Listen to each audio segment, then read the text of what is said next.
Drem Yollok. Saludos, Gundunik. Soy Aristo el Desarmado. Como sé que todos los presentes conocen Skyrim, pues no pondré ninguna intro épica. Mejor deleitaos con estas imágenes de Nazim siendo enviado al distrito de la nube. Va, venga, un resumen rapidito del juego. Tú, al fin has despertado. Yo solía ser un aventurero como tú, pero un día me hirieron en la rodilla con una flecha. Pero si el diablo está en los detalles, entonces Skyrim es el infierno entero, ya que rebosa detalles. Y estos dan lugar a teorías. Algunas locas, otras obvias, delirantes, estúpidas. Y hoy vengo aquí a contároslas. Así que prepárate muy bien porque estas son 7 teorías de Skyrim que te harán cagar ladrillos.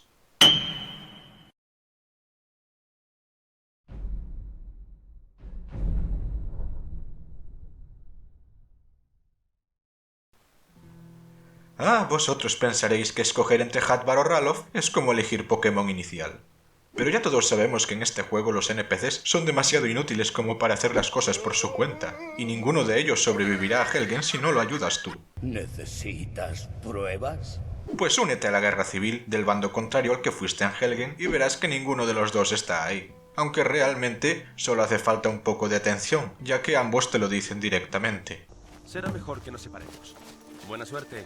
Sin tu ayuda hoy no habría sobrevivido. Será mejor que nos separemos. Buena suerte. Sin tu ayuda, hoy no he sobrevivido.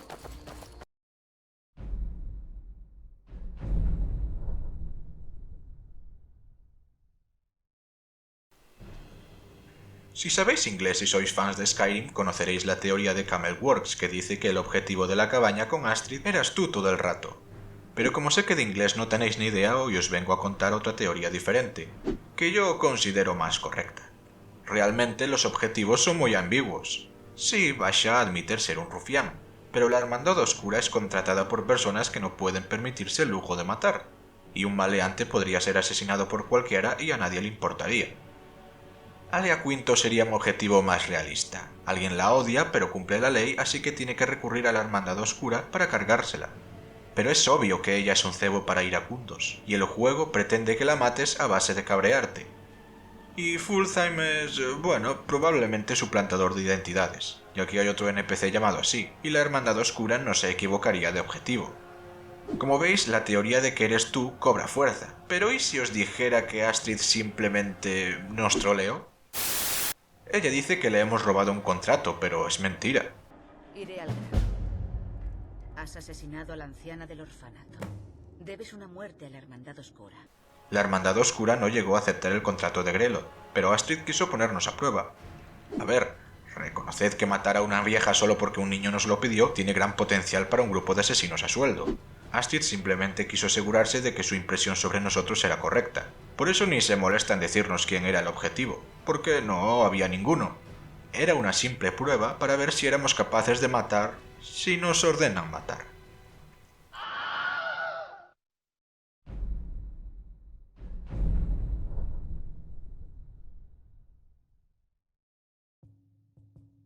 Os mentí, no os voy a contar una teoría, y es que esto es 100% real.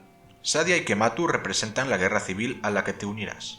Esto es una herramienta narrativa llamada foreshadowing, y se trata de cualquier elemento, ya sea diálogo, objeto, escena, etc., que predice una futura parte de la trama. En esta misión, en tiempos de necesidad, seremos vilmente engañados por ese buen par de argumentos de Sadia. Y las primeras veces que jugamos, pues no tendremos ni idea de si nos dice la verdad. Pero lo cierto es que la muchacha miente más que habla. Al igual que los capas de la tormenta te venden libertad y autodeterminación, pero luego resultan ser fans de cierta bandera sureña. Por supuesto, el Imperio nos quería cortar la cabeza, y eso es inadmisible. Eso nos lleva las primeras veces a unirnos a la rebelión, solo para arrepentirnos en el futuro. Bethesda nos dio la misión en tiempos de necesidad para enseñarnos a que no hay que fiarse de las apariencias, y que no todo lo que nos cuentan va a ser verdad. Luego, obviamente, seguiremos haciendo lo que nos da la gana, pero... Gástala juiciosamente y, si me lo permites, no dejes que una cara bonita te engañe. Tú estás por encima de eso.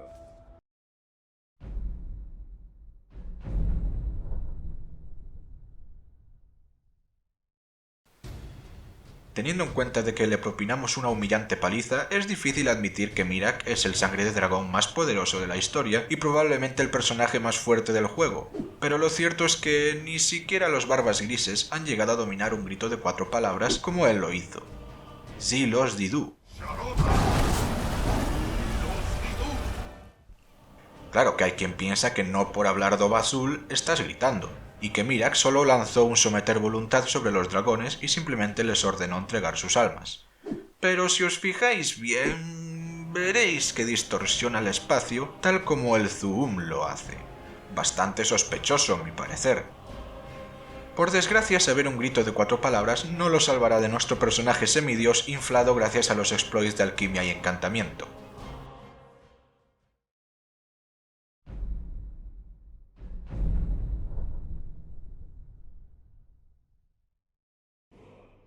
Sí, soy un mentiroso. Os pongo que os traeré teorías y os cuento verdades. Lo digo porque la música también es un elemento narrativo. Nada más empezar, esta nos cuenta la temática del juego, sobre qué va a ir, sobre el Dovahkiin, sobre nosotros.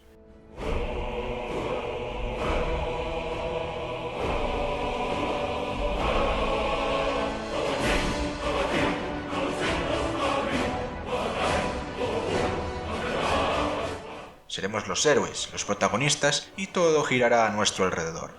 Por eso el tema se llama así, Dovahkiin. Entonces estamos por ahí jugando y nos aparece un dragón y obviamente suena música de boss fight, siendo esta una de las posibles canciones.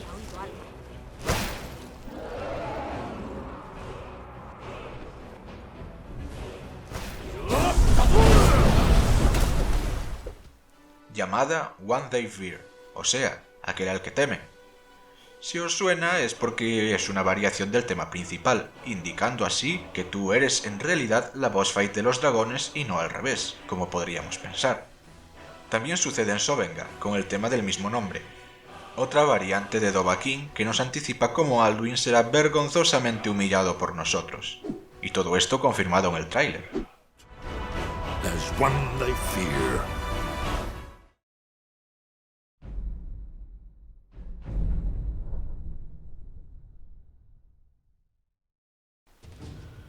Si eres de esas mentes brillantes que hacen el chiste de ¡ay, porque Alduin no mató al Dovahkiin en Helgen! Pues esta teoría es para vosotros. No voy a mencionar el hecho de que si Alduin te matara, pues se acabaría el juego. Y no, pensar que Alduin busca una pelea justa también es una estupidez. Revisemos antecedentes. El dragón se encontraba luchando con los lenguas en la garganta del mundo cuando Feldir usa el pergamino antiguo para enviarlo al futuro, pero lo más seguro es que para él se sintiera como un instante, un teletransporte. Así que es lógico pensar que cuando Alduin llega a Helgen está un poco confuso y no sabe muy bien qué está pasando, creyendo que la lucha continúa y pues lo arrasa todo. Y es que es curioso que, teniendo en cuenta de que Alduin habla más que pelea y que no se calla ni debajo del agua, en Helgen justo no nos diga nada ni trate de dirigirse a nosotros. Lo más seguro es que ni sepa que estamos ahí. Por eso se va de la zona luego, para pensar tranquilamente en lo que ha pasado.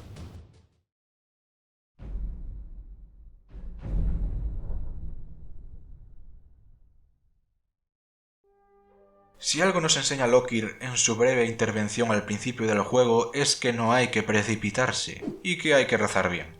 Escuchad.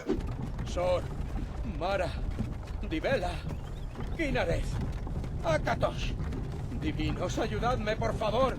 ¿Notáis algo raro? Sí, él le reza al panteón imperial, pero Shor no forma parte de él. Vale que sigue siendo un dios importante para los nórdicos, pero es un dios muerto. Además, ni siquiera menciona a todos los divinos, casi dando a entender que no es muy devoto y que no se los sabe. Lo que tiene sentido si tenemos en cuenta que es, un ladrón. Así que, por su falta de fe, los imperiales decidieron convertirlo en guardia, Yo solía ser un aventurero como tú.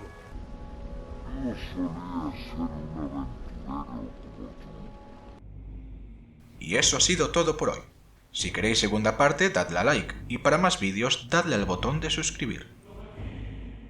Log Zoom.